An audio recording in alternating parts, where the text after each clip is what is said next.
The Galactic Council Hall was built to make even the most powerful beings feel small. Its ceiling stretched so high that clouds sometimes formed under the lights. The walls glowed with the shifting colors of 1,000 alien worlds. Each seat was occupied by rulers and envoys from across the stars, their eyes turned toward the center where a single human stood.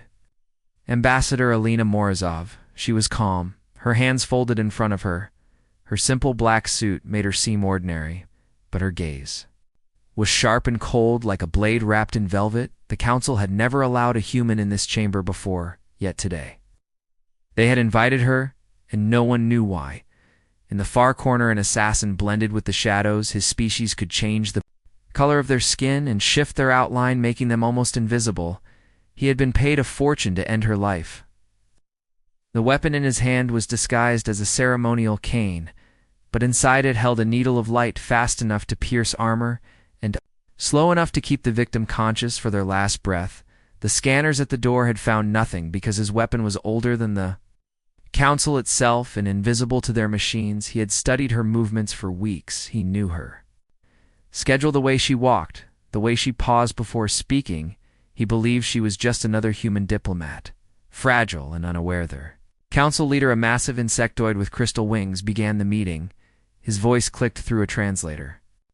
Everyone listened except the assassin, whose focus stayed locked on Alina. She stood still, her eyes scanning the room. Slowly her gaze drifted toward the shadows where he waited. For a moment he thought it was chance, but her eyes did not move away. They stayed fixed on him, as if she could see past his disguise, past the invisibility, past the years of training. And then she did something strange. She smiled. The assassin felt heat creep into his chest. He was a predator, yet her look made him feel like prey. He pushed the thought away and tightened his grip on the cane weapon. The leader was still speaking, but the words faded into a dull hum. The hall was quiet except for the low thrum of the energy shields protecting the chamber. The assassin lifted the weapon ever so slightly, aiming at her heart. His heartbeat slowed. This would be simple, a single shot, and she would fall. He had done this many times before, but before he could fire. Lena tilted her head slightly, almost in curiosity. Her lips moved soundlessly, and he could swear she spoke his name, the name he had not heard since childhood. The weapon trembled in his grip. For a second his mind flickered with the image of his old home, its walls painted red from the evening sun. Then the moment broke. He pressed the trigger. The light darted forward faster than the eye could see. Yet in that same heartbeat she was no longer there. The space where she had stood was empty. The council erupted in confusion. Guards raised their weapons. Scanning for the source of the attack, the assassin froze. He did not understand. She had not moved away. She had moved toward him. He felt a sudden coldness behind him. A whisper in a language he had never heard, and yet somehow understood. It told him to stop breathing. He spun around and saw her standing so close that he could see the faint reflection of the hall in her eyes. No one else had noticed her sudden movement. The guards were still searching the shadows for an enemy. She looked at him the way a hunter might look at a cornered animal. Her hand brushed his shoulder, and in that small touch he felt his knees weaken. She did not strike him. She did not call for help. She only said in a voice quiet enough for him alone to hear, "You made a mistake." The assassin stepped back, his disguise faltering for a moment, enough for her to see his true face. His heart pounded louder than the council's chatter. His instincts screamed at him to run, but his legs refused to obey. She leaned in and whispered words that made his stomach twist. She told him where he had been born. She told him the names of people who should be long dead. She told him what he had done to survive his first winter on a frozen world. None of these things were in any file. They were pieces of his soul. By the time the guards finally spotted him, he was too shaken to resist. They grabbed his arms, but Alina raised her hand, commanding them to stop. Her eyes never left his. He realized she was not afraid of him or his weapon. She was not here to negotiate. She was here for something else entirely. He did not yet know what it was, but in that moment he understood one thing with absolute clarity. He was no longer the hunter. He was the prey, and she had just begun the hunt. The guards hesitated at Elena's signal, unsure whether to obey. The council leader clicked in protest, demanding the would-be assassin be taken away for questioning, but Elena's voice cut through the noise, steady and cold. "He stays." She walked past the guards, who stepped back as if some unseen force pushed them aside. The assassin's pulse quickened. He had seen warriors, politicians, assassins, and spies, but no one had ever commanded a room like this without raising their voice. Stopped just a step in front of him, close enough that he could hear the soft rustle of her breathing. She looked into his eyes, and for a moment the noise of the chamber faded away. The crowd, the guards, the leader, none of them seemed to exist. She asked one question: "Who sent you?" He tried to lie, but the words stuck in his throat. Her eyes seemed to peel away the layers of his mind, searching for the truth. His jaw locked, sweat ran down his neck. He told himself it was just fear, but deep down, he knew something else was at work, something he could not name without warning. She reached forward and took the weapon from his hand. It should have burned her skin the way it burned anyone not trained to hold it, yet she held it easily, studying its shape with an almost bored expression. "This is old," she said. "Older than your people know." The assassin stared in disbelief. That weapon was a secret even among his own kind. How could she know it? He felt the first real stab of fear, not because she had his weapon, but because she seemed to know its history better than he did. She turned to the council and spoke in their trade tongue. His attempt on my life is not an act of his people. It is personal." Her words carried weight, making the council members murmur in suspicion and unease. The assassin's mind raced. He had been hired under strict secrecy. Even if she suspected who had sent him, there was no proof. But the way she spoke made it sound as if she had already read the truth from his thoughts. Then she did something that made no sense. She released him. The guards stepped back, shocked, and the council erupted into protests. She ignored them all. "Look at me," she said to him. Her voice was calm, but there was a gravity in it that made his stomach tighten. "You have one chance. Leave this chamber and run. Do not stop until you think you are safe. And then keep running." The assassin didn't know whether to be insulted or afraid. Was this a trap? Did she want him to lead her to his employers? He decided to play along. He stepped backward, keeping his eyes on her before slipping through the side door. The corridor beyond was quiet. Too quiet. The station was normally alive, with the sound of traders' machines and the distant hum of engines, but now all he could hear was his own footsteps. He moved faster, turning corners at random to lose any followers. Yet each turn seemed to lead him deeper into unfamiliar sections of the station. Doors closed silently behind him. Lights flickered not in random bursts, but in patterns, like they were guiding him or hurting him.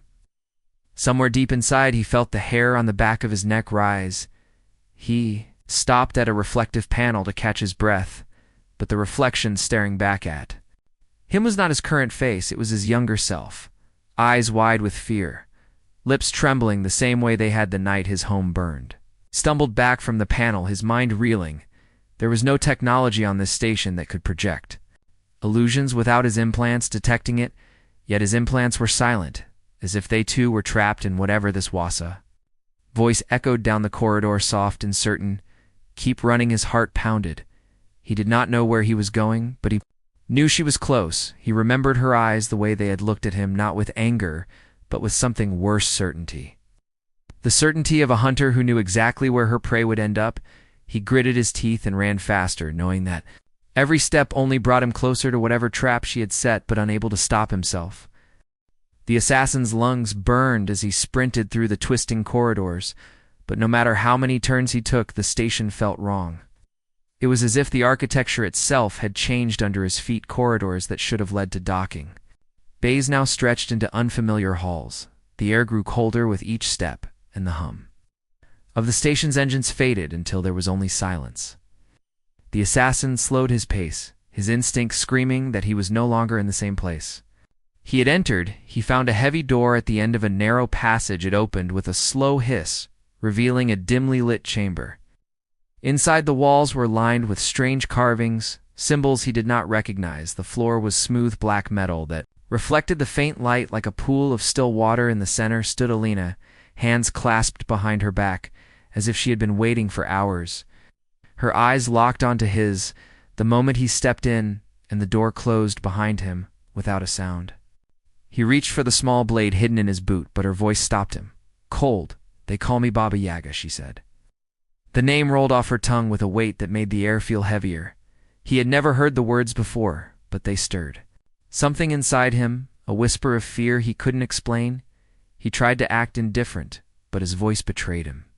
"Who are you really?" She didn't answer with titles or history. Instead, she began to speak about his past, not the facts in his criminal record, but the moments no one else could know. She told him the name of the alley where he had taken his first life, the exact number of steps from his childhood bed to the door of the kitchen, where his mother once stood humming a song she described, the scar on his shoulder, and how he had gotten it the night his father disappeared. He felt his knees weaken, not because of the memories, but because of the impossibility of her knowing them.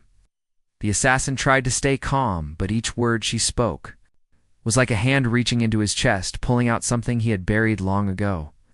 She told him about the night he almost froze to death on the outer rim, and how he had kept himself alive by imagining a fire that wasn't there. She spoke about his dreams, the ones he had never told anyone. The more she spoke, the smaller the chamber seemed, until he felt like the walls were pressing in on him. "How do you know these things?" he demanded. His voice cracked on the last word. She tilted her head, as if the question was childish. "I have been hunting people like you for a long time." She stepped closer, the sound of her boots sharp in the silence. Her eyes didn't blink, not once. "You think you were chosen for this job because of skill, but you were chosen because I allowed it." He didn't understand at first. Her words didn't make sense. Why would she let an assassin get close to her? Why would she risk her life unless she wanted him here? The realization hit him like a blow to the stomach. He wasn't just failing his mission. He was part of hers before he could move. She was suddenly beside him, so close he could feel the coldness radiating from her. She whispered something in a language his mind tried to reject, but couldn't. The words carried images with them, shadows moving in endless forests, eyes watching from every direction. He staggered back, gripping his head, but the visions didn't stop. He saw his own death over and over, each time in a different place, but always with her standing nearby. The assassin's breathing grew ragged. He wanted to run, but his legs would not obey. She reached out and placed one finger against his chest, just above his heart. "You thought you were here to kill me," she said, "but you are here to learn what that really means." And with that, the lights in the chamber went out, leaving only the echo of her final words hanging in the dark darkness, wrapped around him like a living thing. The assassin's eyes adjusted quickly, but there was nothing to see. The chamber felt endless now, the walls gone, replaced by an emptiness that swallowed every sound. He could hear his own breathing loud in his ears, and underneath it something else, a faint crunch like footsteps moving slowly in a circle around him. He turned sharply, pulling the blade from his boot, but his hand shook. Not from fear, he told himself, but from the strange chill that had seeped into his bones. He tried to listen to the direction of the sound, but it seemed to come from everywhere at once. Then he heard her voice close enough to feel her breath at his neck. "Run," he spun, but saw only the void. The crunching sound began again, faster. This time he didn't think. He ran forward, blade ready. Every step echoed like a drumbeat, and in the distance, shapes flickered in and out of sight, tall shadow figures moving between invisible trees. He realized the floor beneath him was no longer metal, but damp earth. The air was thick with the smell of pine and cold water. The assassin stopped just long enough to look around. This was impossible. He was still on the station moments ago, and now he stood in a dark forest, lit only by a pale silver glow through the fog. No stars shone above, and the silence was broken only by the low growl of something hidden. The blade felt small in his hand, suddenly ridiculous against whatever might be out there. Movement to his left. He turned and saw two glowing eyes in the mist. Low to the ground and coming closer, he stepped back, heart pounding, until the eyes blinked and vanished. Another pair appeared behind him, then another farther away. Each time they vanished, he heard the soft crunch of paws in the snow. He didn't know if they were circling him or hurting him, but his instincts screamed that he was no longer the top predator here. Then Alina appeared ahead of him, emerging from the fog. She was no longer in her black suit, but in armor so dark it seemed to drink the light. Her eyes glowed faintly, not like a reflection, but like something alive inside them. Her voice carried easily through the cold air. "You tried to kill me. Now you will understand why no one ever succeeds." He wanted to demand answers, but his mouth was dry. She began walking toward him, slowly, each step deliberate. Behind her the fog shifted, revealing faint shapes, figures too tall and thin to be human, watching from the tree line. They did not move, but he felt their attention like a weight pressing on his skin. She stopped just a few steps away and pointed past him. He turned and found the corridor from the station, standing impossibly in the middle of the forest, light spilling from its frame like a doorway back to safety. His instincts told him to run for it, but when he looked back at her, she simply shook her head. That is not your way out. He turned again and saw that the glowing eyes were closer now, circling tighter.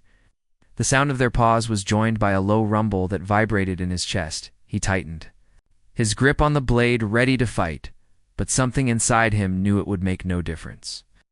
She took another step forward, her voice quieter now, but heavy with certainty. You entered my hunt the moment you walked into that chamber. Now you will see it through. And before he could move, the forest itself seemed to close in around him. The fog thickened, the eyes vanished, and the doorway was gone, leaving only the cold and her unblinking gaze in the dark. The fog pressed against his skin like wet cloth, and the silence grew heavier until even his own breathing felt too loud. The assassin turned slowly, but the forest had changed again.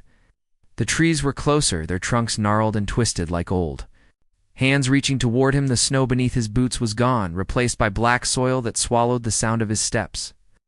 The air smelled of ash, and something faintly metallic from the corner of his eye movement flickered. Shadows darted between the trees, too fast to follow. He couldn't tell if they were beasts or something worse. Then a whisper brushed his ear so close it made him flinch. You're slowing down, he spun, and saw nothing but mist. Then he heard the sound again, not from one direction, but from all around, low and amused, as if the forest itself was mocking him. He started walking faster, picking a direction at random. The trees bent unnaturally as he passed their branches, brushing his shoulders like claws. Each time he tried to focus on the path ahead, it changed, twisting into narrow tunnels or opening suddenly into empty clearings where the fog swirled in strange patterns. The air grew colder until his breath came out in sharp white clouds, and then she was there. Again, standing in the center of the path, her armor looked older now, cracked in places, but still strong. The faint glow in her eyes hadn't dimmed. She watched him silently for a moment before speaking. You think you're lost because of where you are, but you're lost because of what you are. He tried to reply, but his throat felt tight.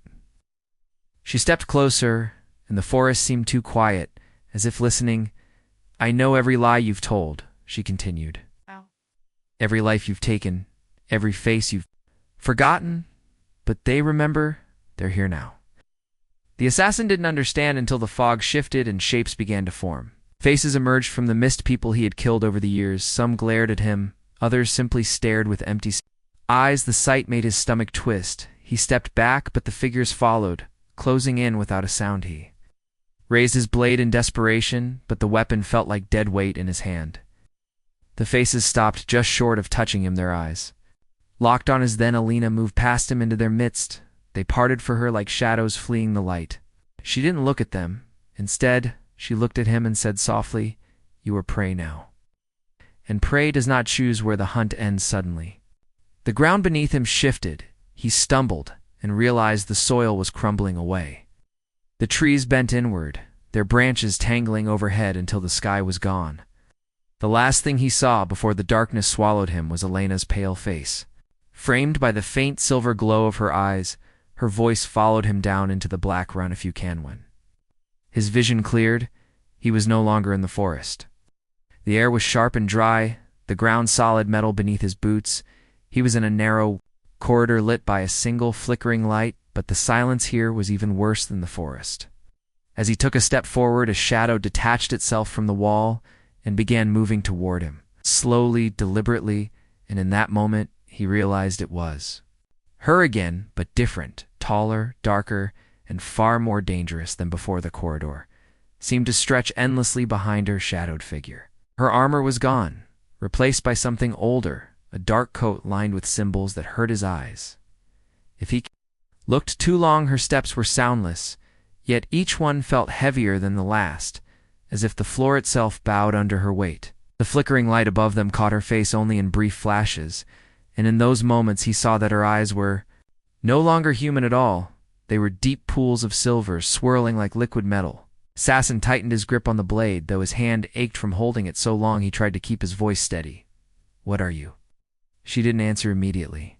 Instead, she walked past him so close, their shoulders nearly touched, the air turned colder with her passing, and the light dimmed for a heartbeat.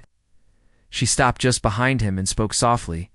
"The galaxy gave me many names, the one your people whispered." Was Baba Yaga? He felt the name settle over him like a weight. He had heard it once long ago in a story told to frighten children, a thing that came in the night silent and unstoppable. But that was a human myth, wasn't it? He turned to face her. But found only empty space? She was already farther down the corridor, moving toward a door that hadn't been there a moment ago. The metal shimmered faintly, and with each step she took, toward it the walls seemed to close in. "You were never here to kill." "Me," she said without turning back. You were bait. His breath caught bait for what she stopped at the door and finally looked at him fully. The silver in her eyes blazed brighter, and for an instant he thought he saw other shapes moving inside them, massive. Wings shadowed mountains, eyes far larger than hers, staring back at him. "Something is coming," she said. "Something even your employers fear.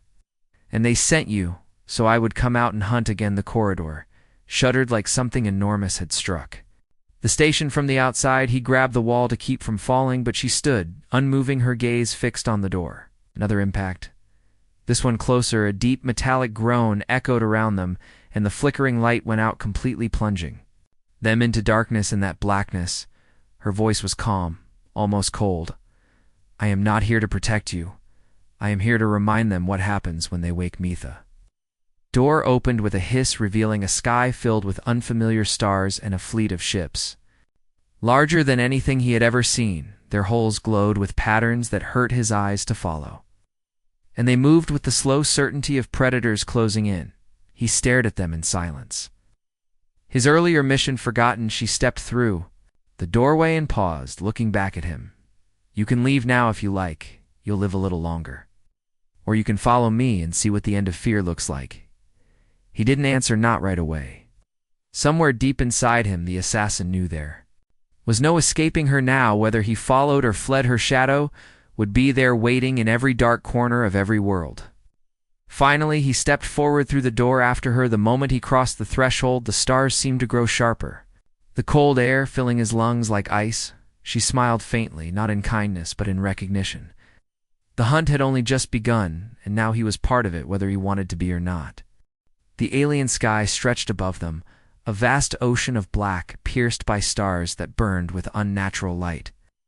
The assassin's boots crunched on ground that looked like stone but shimmered faintly, as if it remembered every step ever taken upon it. The air was thin and cold, carrying the low hum of something massive moving in the distance. He followed Alina across the plateau, each step feeling heavier than the last. She walked with no hesitation, her gaze locked on the horizon where a shadow larger than mountains was slowly taking shape. "What is it?" he asked, though part of him didn't want the answer. She didn't slow. "The reason they sent you to me. The thing they think I can't stop." The shape in the distance grew, shifting like a living storm. It was not a ship, not an army. It was something older, something that seemed to pull the light from the stars themselves. Its presence made the air tighten in his chest, as though the sky was leaning down to crush him. All around them, the ground trembled in slow, steady pulses, like the heartbeat of a giant buried beneath their feet. "You can't fight that," he said, his voice cracking despite his effort to sound calm. Lena glanced at him, and for the first time he saw the faint curve of a smile. "You still think you understand what I am?" She stopped at the cliff's edge, raising one hand. The silver in her eyes burned brighter, and the ground beneath them cracked in long, jagged lines. From the darkness below, shapes began to rise, towering machines and beasts of metal and bone, their eyes glowing like embers. The assassin stumbled back, his instincts screaming at him to run, but there was nowhere to go. "They aren't here for you," she said. "They're mine."